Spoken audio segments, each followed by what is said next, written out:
Hello, this is Evangelist Dr. Robert L. McKim Sr. from Carrollton, Ohio.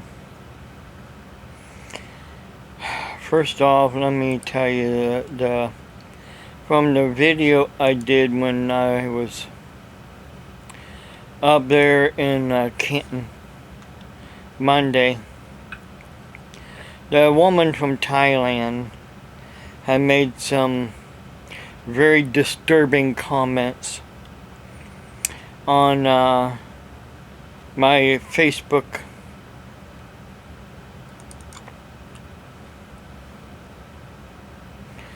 about the video.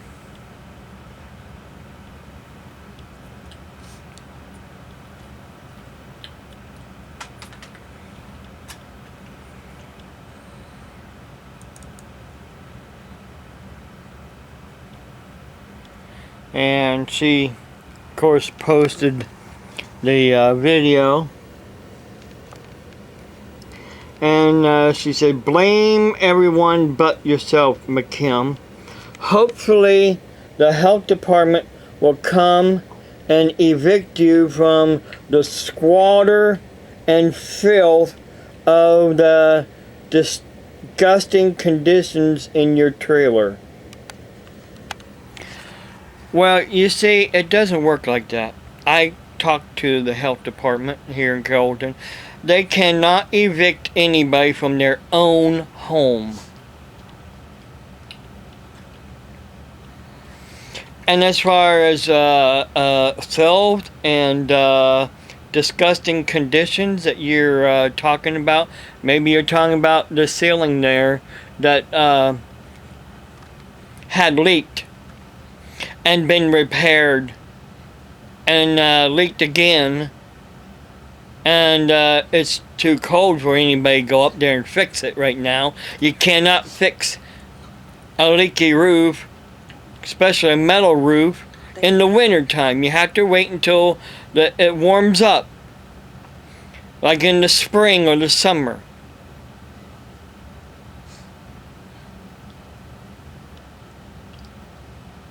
You call yourself a doctor, and you claim to be so smart, but yet you're so dumb and stupid. Really, I don't want you to come to the United States. You need to stay away, because as far as I'm concerned, you're a terrorist. You might not be Muslim, but you're still a terrorist.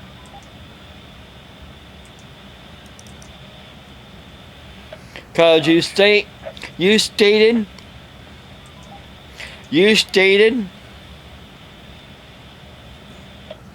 that you received a doctoral from the Harvard University John F. Kennedy School of Government, and that you are friends with the Princess of Thailand, and that you lived in the Royal Palace. I got a lot of information that you talked about. I don't know if your audio's set too hot or not. But something you just don't understand for some unknown reason. This is the United States of America. We eat meat and potatoes. We eat meat. We're not vegetarians all here in the United States of America. And a lot of us are not equipped physically to be vegetarians.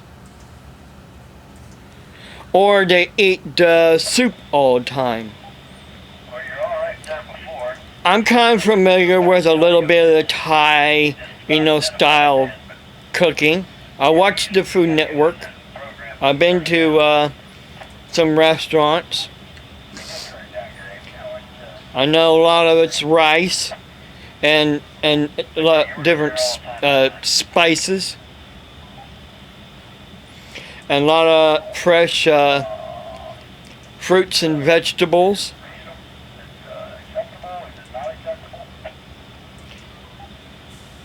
But, and, you know, How we cook here in the United States of America should be known when you're concerned. on your radio and your mic, but And you don't have the right to say that because my mobile home is a 1972 mobile home that's cut it down to 3 at this point.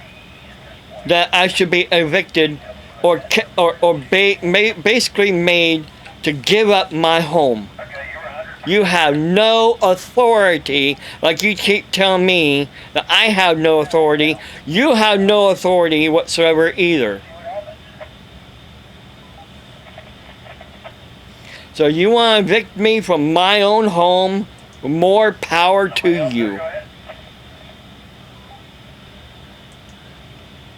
You say improve your own personal hygiene and be quiet.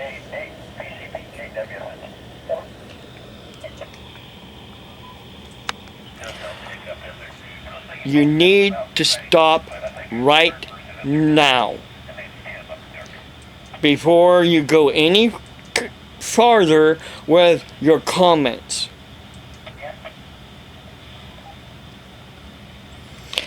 Because one thing you need to understand, and people out there need to understand is, one, Rene has had problems ever since we lived in Scio, Ohio, in an apartment complex that was full of black mold.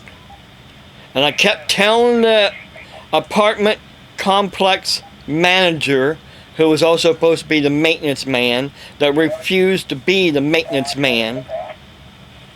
When I moved in an apartment in 2006, before Rene moved in with me, he said, "Oh, you're a man, you can fix things around here." I sure said, "No, I'm not taking your apartment if you're not going to fix nothing." The phone jack on the wall wasn't even screwed all the way in, wasn't screwed into the phone, in the plastic thing that goes in the wall, wasn't screwed in there. It was just hanging out. I had to screw it in myself. I had to get some screws and screw it in myself. And there was a phone jack in the bedroom that wasn't working right, because whoever lived there before, they put a dual jack in the living room, and basically they cut that jack off in the bedroom from working. And the phone company kept saying it was the manager's place to fix it. The manager kept saying, "No, I had to get a hold of the phone company to fix it." Back and forth, back and forth, back and forth, back and forth. Finally, I told the phone company that basically I had no phone service before they could come and fix it. The manager did not want to do nothing. And after Rene moved in with me, I think it was 2008, they put new roofing on the apartments. And then I started having black mold growing on the walls and around the windows, around the doors. Every month I had to take straight bleach to clean the walls and the windows and the door frame all the time. Once a month I had to take straight bleach, and it would come back, it would leach back through the walls again. Rene has asthma. I believe that black mold got into her system. But in the state of Ohio, there's no crime whatsoever. It's not against the law for an apartment complex to have black mold and make people sick. And in 2009, Christmas Eve, we was heading over to her family in Indiana, and she started getting cellulitis in her left leg and foot. I wanted to stop here in Ohio in a hospital before we got into Indiana, and she said, "No, let's keep on going, I'll be okay." She got sicker and sicker and sicker. Stopped at was it Spencer? Shelbyville, Indiana, at Major Hospital. Stopped there at the ER, and they admitted her. Christmas Eve, Christmas Day, the day after, and the day after that, she finally got released, which was on a Sunday. For basically for three whole days, they had her on antibiotics, IV antibiotics, and giving her shots in her stomach to prevent blood clots. She didn't have the red scarring at that point in time. But in 2013, 13, 14, 15. By 2011, after we moved here, because we were getting a lot of spring water when we lived in Cy, Ohio, because you do not want to drink Cy, Ohio water because it was coming out black and rusty all the time you turn on the faucet. Cy water was not safe back then, probably still isn't safe today to drink. So we was getting spring water, and going to springs and getting spring water, and also getting store-bought water. And in 2013, after we moved here, Rene was having bouts of diarrhea. Went to Altman Stat Care, and they did stool samples on both of us. Mine came back okay. Renee's came back with giardia.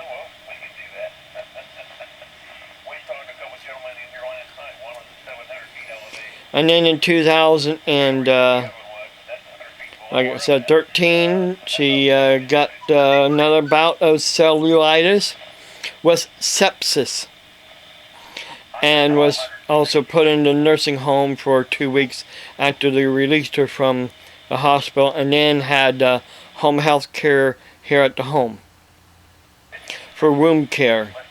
She was also going to the wound center down at the Union Hospital. 2014, she got cellulitis again.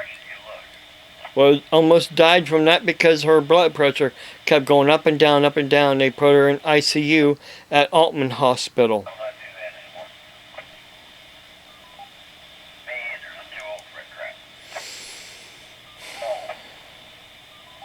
Then she had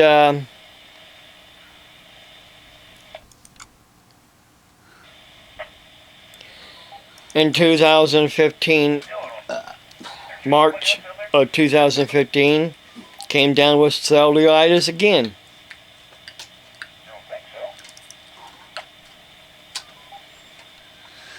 She was released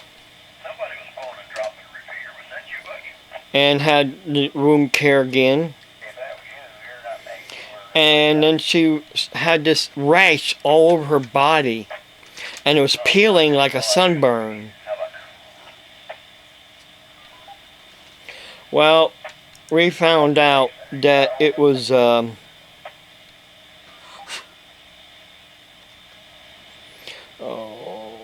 did I put it? I saved it on the computer.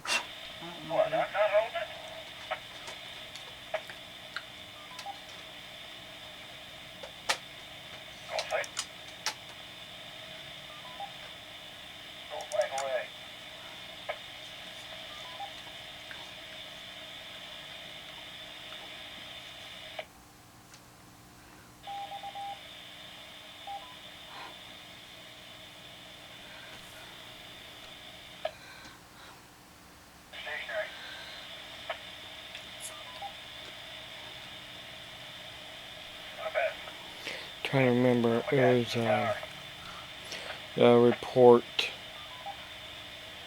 I put on the computer. Oh, maybe I didn't put it on the computer. Maybe it's still on the flash drive. I'm just been so overwhelmed here with people talking that don't know really what's going on. But in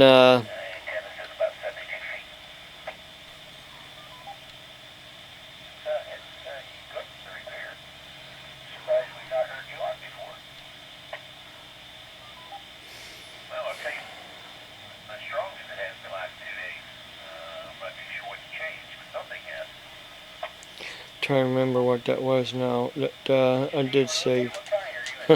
Oh well, anyhow, long story short,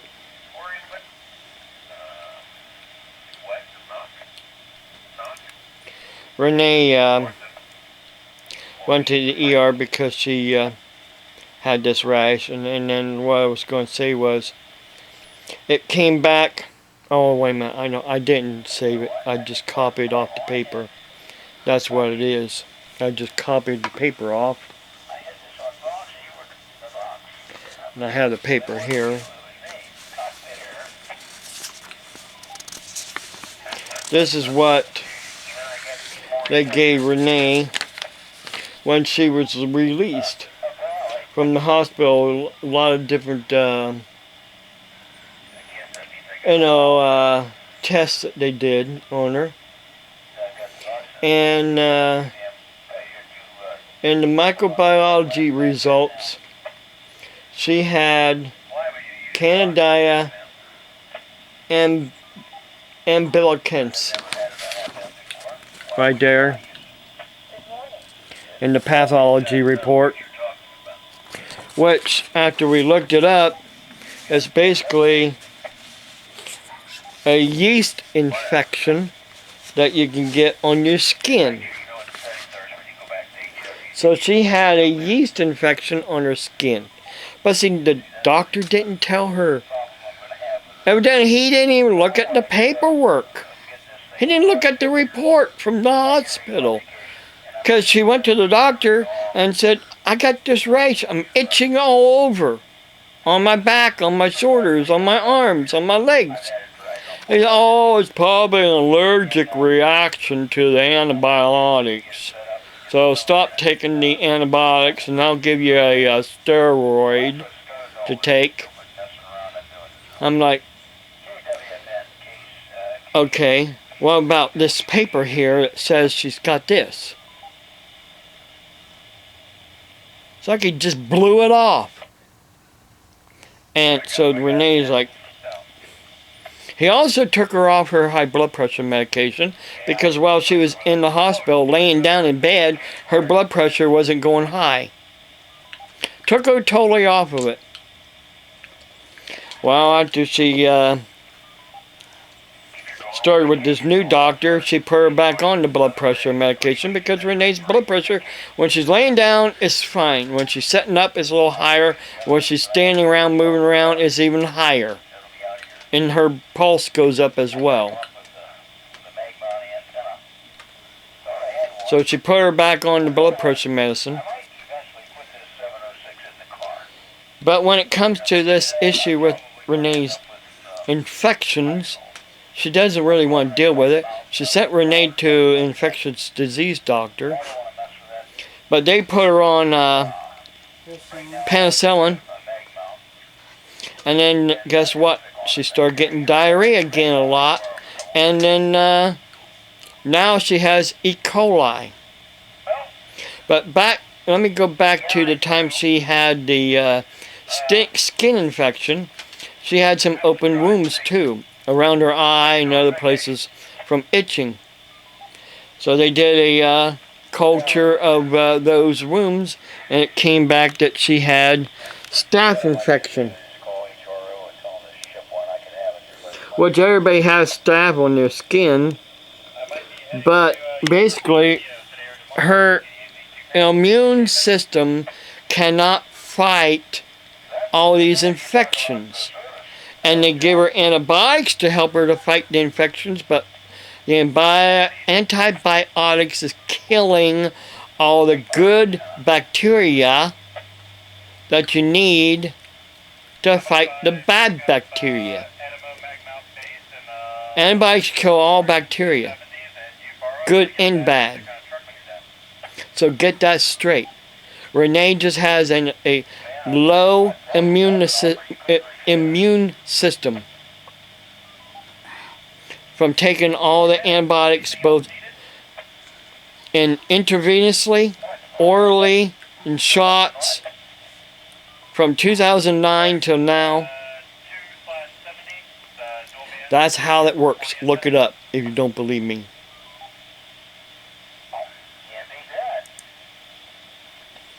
So keep on talking, keep on talking, keep on talking, keep on talking, keep on running your mouth, keep on running your fingertips on my ministry site and my YouTube. Keep on doing it. It just goes to show how stupid you really are for being a doctor of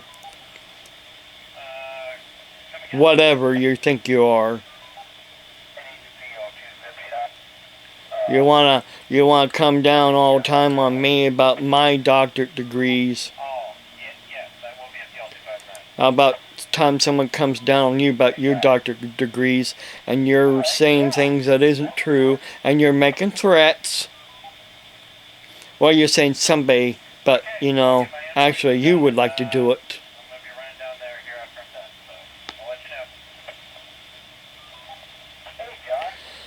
And for those people who do understand what's going on, just keep us in your prayers, please.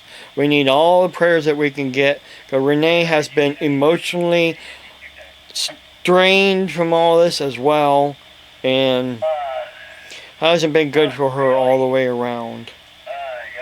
Because she thinks the doctors don't care.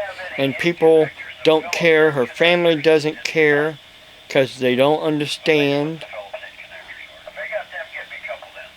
And they don't like how I preach. And they don't like that I preach Jesus Christ is the way, the truth, and the life. You cannot go to the kingdom of heaven without Jesus Christ. Or the kingdom of God without Jesus Christ. You cannot have the kingdom without Jesus Christ. Of course, one person in her family basically says the other person believes, but they don't. They said they don't believe.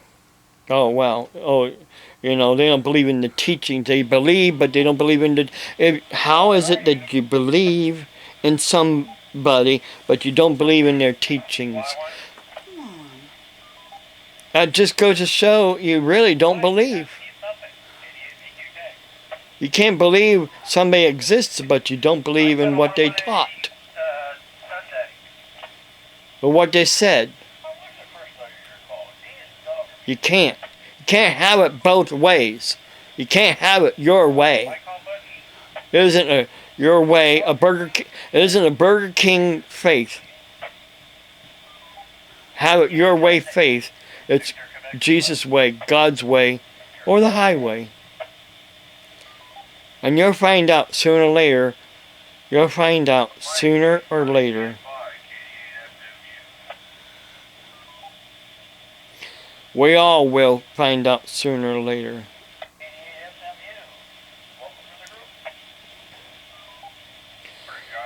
Well, listen, I gotta get off here.